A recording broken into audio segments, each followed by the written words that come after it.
Welcome to प्रखर academy. हमारी शुरुआत होती है मोटिवेशनल थॉट के साथ। आज का थॉट है dreams are the seeds of change. जो ड्रीम्स होते हैं वही बीज होते हैं परिवर्तन का। यानी जब तक कि हम कोई सपना नहीं देखते तो बट ओबियस उसके लिए प्रयास भी नहीं करेंगे, और प्रयास नहीं करेंगे तो यानी जैसे हम थे वैसे ही हम रहेंगे। तो इसी को लेकर ये थॉट है कि dreams are the seeds of the change, nothing ever grows without a seed. क्या आपने कभी किसी बीज के बगैर किसी पेड़ को उगते हुए देखा है? बिल्कुल नहीं। बट ऑब्वियस एक विचार के बाद ही उसका जन्म होता है। आप पहले पहले वो विचार आपके मस्तिष्क में होता है और फिर उसका आप क्रियान्वयन प्रैक्टिकल लाइफ में करते हैं, और वो चीज आप प्रयास करते हैं। बट ऑब्वियस है, इसलिए आप अपने लक्ष्य को प्राप्त कर सकते हैं। तो इसी थॉट के साथ हम लोग आगे बढ़ते हैं। इंटरनेशनल बुकर प्राइज 2021 किसने जीता? डेविड डियॉप ने। तो उनके बारे में थोड़ा डिटेलिंग है कि David Diop wins the International Booker Prize. Know what? At night all the blood is black is all about. Through the broken prism of the mortality, the book raises questions about the mortality, examines what constitute an enemy. उन्होंने बताया मृत्यु के बारे में, उन्होंने बताया examinations के बारे में, और उन्होंने ये बताया कि किस तरह से हम जो है वो शत्रु का निर्माण करते हैं। And eggs us on to reckon if the difference is in fact manufacture. तो ये एक बुक है जो उनका क्या है, वो उनका सेकंड नॉवल है, is his second novel. His first non fiction जो था वो 1889 में आया, attraction universal, was published in 2012. David Diop became the first French author to win the coveted International Booker Prize for At Night All Blood is Black. Translated from the French by Anna Moschovakis, it is the second work his first मैं बता चुका हूँ। तो इसी के साथ हम अगले प्रश्न पर बढ़ते हैं। अगला प्रश्न है हमारा, वर्ल्ड साइकिल डे कब मनाया गया? तो ये मनाया गया था 3 जून को। कुछ प्रश्न छूट गए हैं और आज भी छूट गए हैं, तो प्लीज़ आप उसको, जितने क्वेश्चन मैंने दिए हैं उनको आप अच्छे से पढ़ें, और मैं बाकी क्वेश्चंस भी नेक्स्ट क्लास में या नेक्स्ट सेशन में शामिल करूँगा। भारत और किस देश के बीच में सतत शहरी विकास के क्षेत्र में सहयोग के लिए केंद्रीय मंत्रिमंडल ने स्वीकृति दी है? तो ये दी गई है मालदीव के द्वारा। तो भारत और मालदीव के बीच में सतत शहरी विकास के क्षेत्र में सहयोग के लिए केंद्रीय मंत्रिमंडल ने स्वीकृति दे दी है। ठीक है, तो आप मालदीव यहाँ देख सकते हैं। भारत के नीचे की तरफ आप देखते हैं ग्रीन कलर से जो आपको दिखाया गया है, आप इसको देख सकते हैं इस पिक्चर को। तो ये ग्रीन कलर से दिखाया गया है, ये है आपका मालदीव। ठीक है, तो ये क्लैरिटी हो गई होगी आपको मालदीव के बारे में, और मैंने सभी कुछ इसके बारे में भी हाल ही में बताया। मालदीव जिसकी राजधानी माले है। ठीक है, तो अब अगले प्रश्न की तरफ बढ़ते हैं। अगला प्रश्न है हमारा, वेरिटस ऑफ द विंसी इज, ये किस संस्था के मिशन है और किस रिसर्च से रिलेटेड हैं? तो ये नासा के मिशन हैं दोनों ही, और ये जो हैं ये आपके इन मिशन में वो जो विनस है यानी आपका शुक्र, जो पृथ्वी के सबसे नज़दीक का ग्रह है, उसकी रिसर्च के बारे में है। तो NASA has selected 2 missions to the planet Venus, Earth's nearest neighbor. The mission called the Vincis Plus and Veritas have been selected based on their potential for scientific value and the feasibility of their development plans. NASA is expected to allot $500 million to each of these missions that will launch between 2028 and 30। तो आपको समझ आ गया होगा कि NASA जो है वो इसको लॉन्च करने के बारे में प्लान कर रहे हैं 28-30 के बीच में, और इस पर जो खर्चा अलॉट किया गया है वो है आपका $500 मिलियन के बारे में। ठीक है, अब अगला प्रश्न आता है, इंपॉर्टेंट है ये भी, कि जो कल्पसर परियोजना है वो किस राज्य की पहल है? तो कल्पसर जो प्रोजेक्ट है ना, वो है आपका गुजरात की पहल।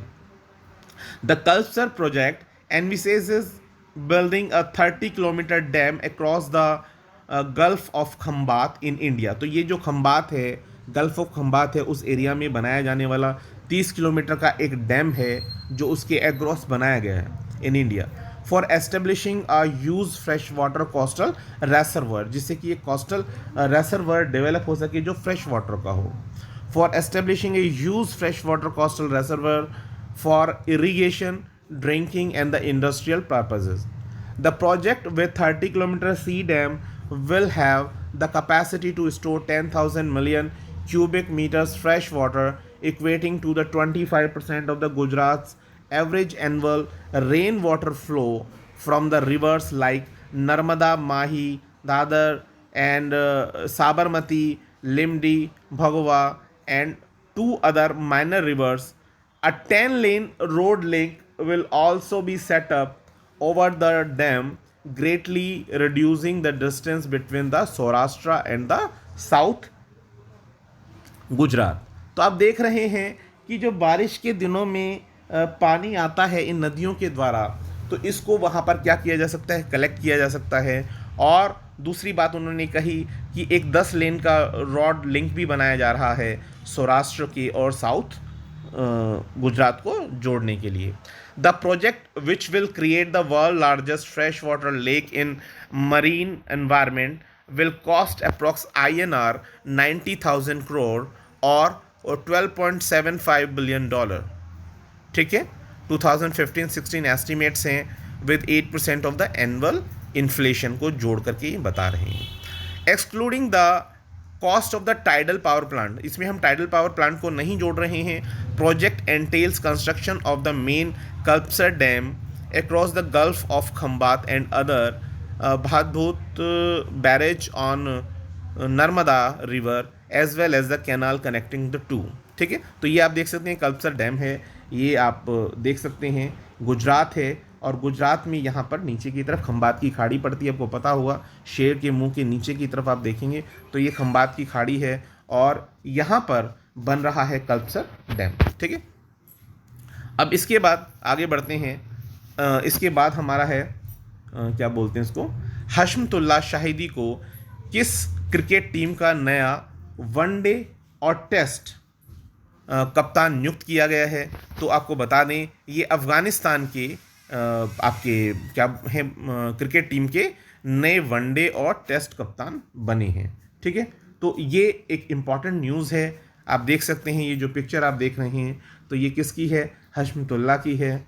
और इसके बाद अगले प्रश्न पर आते हैं, किस राज्य में Indus based best mega food park का उद्घाटन किया गया है? तो ये छत्तीसगढ़ है। चीफ मिनिस्टर कौन है? भूपेश बघेल हैं। कैपिटल रायपुर है। इस मेगा फूड पार्क की खासियत क्या है? इसकी सहायता से 5,000 जॉब्स जो हैं वो क्रिएट होंगी, यानी इससे रोज़गार मिलने वाला है। और इस पार्क से 25,000 किसानों को डायरेक्ट या इनडायरेक्ट रूप से हेल्प मिलने वाली है। चर्चा में होने का कारण क्या है? हाल ही में केंद्रीय खाद्य प्रसंस्करण उद्योग मंत्री ने छत्तीसगढ़ के रायपुर में वर्चुअल रूप से इंडस बेस्ड क्या कहते हैं उसको, mega food park, Indus best mega food park का उद्घाटन किया है। इसे मेगा फूड पार्क योजना के तहत बनाया गया है। इस फूड पार्क से करीब 5,000 लोगों को रोज़गार मिलेगा और 25,000 किसान लाभान्वित होंगे। मुख्य बिंदु क्या है इसके कि इंडस बेस्ड जो आपका मेगा फूड पार्क है ये 2008-9 में शुरू किया गया था। और इससे क्या था कि खाद्य प्रसंस्करण क्षेत्र में जिससे कि बढ़ावा मिले, और जो आपकी सप्लाई चेन होती है उसमें भी जो अलग अलग स्टेप्स हैं उसमें खाद्य जो अपव्यय हो जाता है उसको रोका जा सके या कम करने पर विशेष ध्यान दिया जा सके। तो खाद्य प्रसंस्करण उद्योग मंत्रालय देश में मेगा फूड पार्क योजना लागू कर रहा है। और मेगा फूड पार्क क्लस्टर आधारित दृष्टिकोण के माध्यम से जो मजबूत फॉरवर्ड और बैकवर्ड जो लिंकेज हैं उसके साथ खेत में बाजार तक मूल्य श्रृंखला के साथ खाद्य प्रसंस्करण के लिए आधुनिक बुनियादी सुविधाओं का निर्माण किया जा रहा है। भारत में राष्ट्रीय पोषण अभियान के लिए विश्व बैंक के साथ कितने $1 मिलियन का समझौता किया गया है? तो मैं आपको बता दूं कि ये किया गया है $200 मिलियन का। ठीक है, अब बात करते हैं विश्व बैंक के बारे में। तो विश्व बैंक का जो एस्टेब्लिशमेंट है वो कब हुआ? वो हुआ है 1944 में। इसका जो हेडक्वार्टर है वो कहाँ है? वो है वॉशिंगटन डीसी में। प्रेसिडेंट कौन है अभी हाल ही में? तो वो हैं आपके डेविड मालपास। अगला प्रश्न आता है कि किस वाइस एडमिरल ने नौसेना उप प्रमुख यानी नेवी के डिप्यूटी चीफ के रूप में कार्यभार संभाला है? तो वो रवनीत सिंह हैं। और ये आप देख सकते हैं, vice admiral Ravneet Singh assumes charge as deputy chief of the naval staff. ठीक है, तो ये इनके बारे में थोड़ी सी सूचना है। Vice admiral Ravneet Singh who has commanded various front line ships and the naval air squadrons assumed charged as the deputy chief of the naval staff on Tuesday. Navy ने किस हाइड्रोग्राफिक सर्वे शिप को डीकमीशन किया है? तो ये किया गया है INS संधायक। 40 वर्षों तक नौसेना में अपनी अलग अलग क्षेत्रों में सेवाएं प्रदान करने के बाद उसे डीकमीशन कर दिया गया है। तो it was decommission on the 20 ये गलत लिखा हुआ है। मैंने गलत पढ़ा है। It was commissioned on 26 February 1981 by vice admiral MK Roy. तो इसको जो कमीशन किया गया था वो 1981 में किया गया, 26 फरवरी को। और अभी हाल ही में इसको विशाखापत्तनम पोर्ट पे आई थिंक वो कर दिया गया, डीकमीशन कर दिया गया। Indian Navy oldest hydrographic survey ship INS Sandhyak decommissioned after the 40 years of the service. Owing to the COVID-19, India's Navy oldest hydrographic survey ship INS Sandhyak was decommissioned on Friday in a low-key event at a Visakhapatnam after 40 years of service. तो आप देख सकते हैं, थोड़ा detailing है इसके बारे में, पर इम्पॉर्टेंट है तो आपको इसे पढ़ना चाहिए। Indian navy's oldest hydrographic survey ship INS Sandhayak was decommissioned on Friday at Naval Dockyard in Visakhapatnam after serving the nation for the 40 glorious years.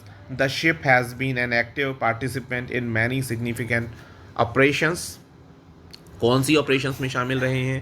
Such as the Operation Pavan, assisting in Indian peacekeeping force in Sri Lanka in 1987, Operation Rainbow, rendering the humanitarian assistance post-tsunami of 2004. An official statement issued by Indian Navy said the ship was decommissioned in solemn and low-key event due to the ongoing COVID-19 pandemic when the national flag, naval ensign and the decommissioning pennant were lowered at sunset time in the presence of the vice admiral. तो ये कुछ सूचना हुई।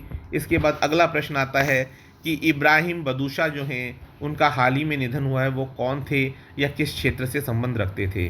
तो वो एक cartoonist थे और उनका संबंध केरल राज्य से था। अगला प्रश्न है कि किस राज्य में लड़कियों के लिए मेडिकल और इंजीनियरिंग कॉलेजों में आरक्षण 33% करने की बात की गई? तो ये 33% करने की बात की गई है बिहार के लिए, और बिहार के जो मुख्यमंत्री हैं वो नीतीश कुमार हैं। तो इसमें कहा गया कि this will increase the number of girls in the technical education, यानी मुख्यमंत्री साहब कह रहे हैं कि जो महिलाएं हैं या लड़कियां हैं उनका जो इंक्लूज़न है टेक्निकल क्षेत्र में उसको बढ़ावा देना चाहिए। ठीक है, अब उसके बाद अगला प्रश्न आता है कि फोर्ब्स के द्वारा जारी की गई सर्वाधिक कमाई करने वाले 100 खिलाड़ियों की लिस्ट में किस खिलाड़ी को शामिल किया गया है, मतलब किस भारतीय खिलाड़ी को शामिल किया गया है? तो ये विराट कोहली हैं, जिन्हें 59th रैंक मिली है। इसमें इस लिस्ट के अंदर शामिल किया गया सर्वाधिक कमाई करने वाले खिलाड़ियों में। अगला प्रश्न है कि who has been appointed as a joint secretary of navy and defence staff? तो ये हैं आपके कपिल मोहन धीर हैं, और आप देख सकते हैं ये आपका इंफॉर्मेशन के बारे में। Rear admiral Kapil Mohan Dhir appointed as a joint secretary navy and defence staff. Rear Admiral Kapil Mohan Dheer has taken over as the Joint Secretary Navy and Defence Staff in the Department of the Military Affairs. He is the first armed forces officer in tenant this assignment. He is an alumnus of National Defense Academy, Khadakwasla, Pune, and was commissioned into the Indian Navy on 1st of January 1985. अगला प्रश्न आता है उसके बाद, किस company ने मार्ने Lewin को अपना सीबीओ नियुक्त किया है? तो मार्ने लेविन जो हैं, ये आप देख सकते हैं पिक्चर में, ये फेसबुक ने ऐसा किया है। फेसबुक ने इन्हें सीबीओ अपॉइंट किया है। Facebook appoints the Marne Levin as its first CBO. CBO means लिखा ही हुआ है कि चीफ बिजनेस ऑफिसर होता है, और आप इनके बारे में थोड़ा सा डिटेल पढ़ सकते हैं।